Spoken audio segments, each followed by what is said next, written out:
Ever since the MacBooks switched to the M series CPUs, they've dramatically improved their lifespan. Many of you who bought an M series are still happily using it to this date, which is impressive, but exactly how many years can you realistically expect it to last? Today, we'll cover that as well as how the battery life holds up after years of daily use, how many major updates you'll get and whether those slow down your Mac, how does the build quality hold up, how to extend the lifespan of your Mac, and whether an M1 MacBook's still worth keeping and buying today, or maybe you should look for a newer M series. Alright, we've got the Air and the Pro, so how long do they last? Going by Apple's numbers, new, both laptops last at least 15 hours, with the Pros outshining the Air and video streaming by about 4 hours, which happens due to its high refresh rate display, but we'll talk about that later. Apple says their batteries are designed to retain at least 80% after 1,000 full charging cycles, which is roughly 3 to 5 years, depending whether you're a heavy user or not. So, going by these numbers, you can expect your M series Mac to last at least 12 hours, which is still more than a full day of doom scrolling, and this is still 2 hours more than any new Windows laptop will give you. But there are different use cases for everyone, so assuming you do any productive work on your Mac, we can safely cut another 4 hours, which still gives you a full day of work on the MacBook Air. Ironically, the MacBook Pro, which is made for productivity, will last less during productive tasks, because it has a more powerful CPU and a fan which will allow the CPU to keep its performance up for longer. Though it's worth noting that battery degradation doesn't happen linearly. Expect it to drop much faster when it's new and slow down near the 80% mark. But also, Apple's prognosed 1,000 cycles are rather optimistic. Most lithium batteries can handle around 500 cycles before they reach 80%. And real-life data, unfortunately, leans to a smaller cycle count despite Apple's prognosed 1,000 cycles. Though even at 80%, you'll still get a full day of work out of your Mac. Battery health is more important for the stability of a system rather than its longevity.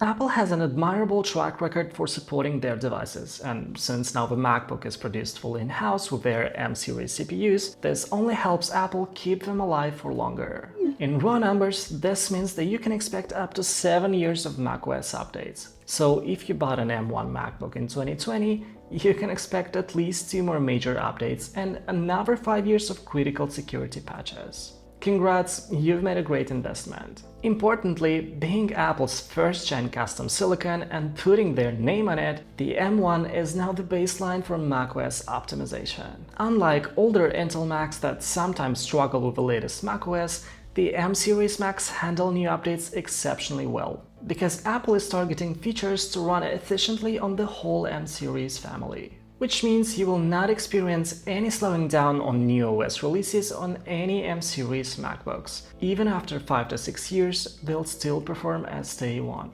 For regular users, this means you can safely keep an M series MacBook for the better part of a decade with official support. The device should remain secure and capable throughout its intended life cycle. In fact, Apple assumes a MacBook will be used for about 4 years by the first owner before getting resold.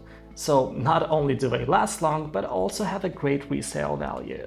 By mid-2025, the M1 MacBook Air and Pro are only 4.5 years old, with likely at least 2 to 3 years major macOS updates still ahead of it. So software longevity is not something you should be worried about, and the same can also be said about performance. Unlike the Intel chips, the M series draw way less power and run much cooler, which not only will help it keep performing for as long as the Mac gets updates, but also will save you from repair bills, because it's much less likely to overheat and potentially take the motherboard with it.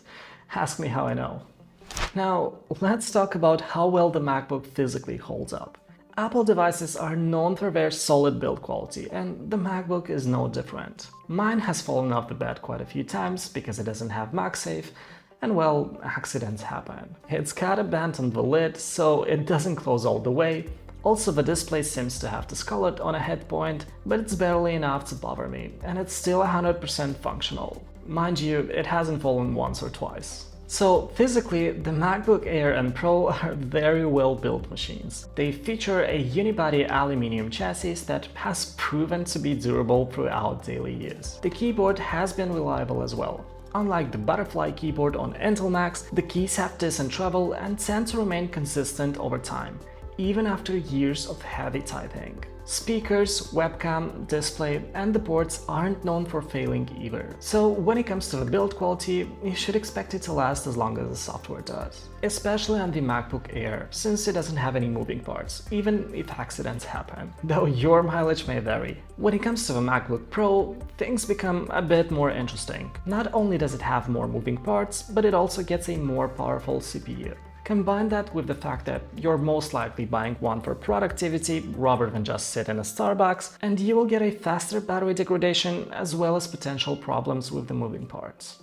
But here's the thing, the MacBook Pro has a totally different goal, which is the reason it gets extra cores on the technically same hardware or a high refresh rate OLED display. So while on paper it should last less, because of the way it will be used, it's likely to get replaced before it becomes unreliable anyway. In other words, if you're buying one for productivity, you're most likely to replace it before it dies because your needs will grow. And if you're not, there is not going to be a measurable difference to begin with. Having said that, how long do MacBooks last? If you've got a MacBook Air, expect it to last 5 to 7 years. You should only upgrade it when it can't run the apps you need, connect to the devices you use, or browse without freezing, which shouldn't happen before the 5 to 7 years mark. So if you've got an M1 MacBook Air, you're golden for another few years. If you've got a MacBook Pro, the timeline is more or less the same, depending on your use case. But chances are you'll end up replacing it long before it actually gives out. So let's say you already own a MacBook. How do you make sure it lasts as long as possible? Lithium batteries hate being drained to zero or staying at full charge, so try to keep the battery between 20 and 90% for daily use. But most importantly, don't keep it low.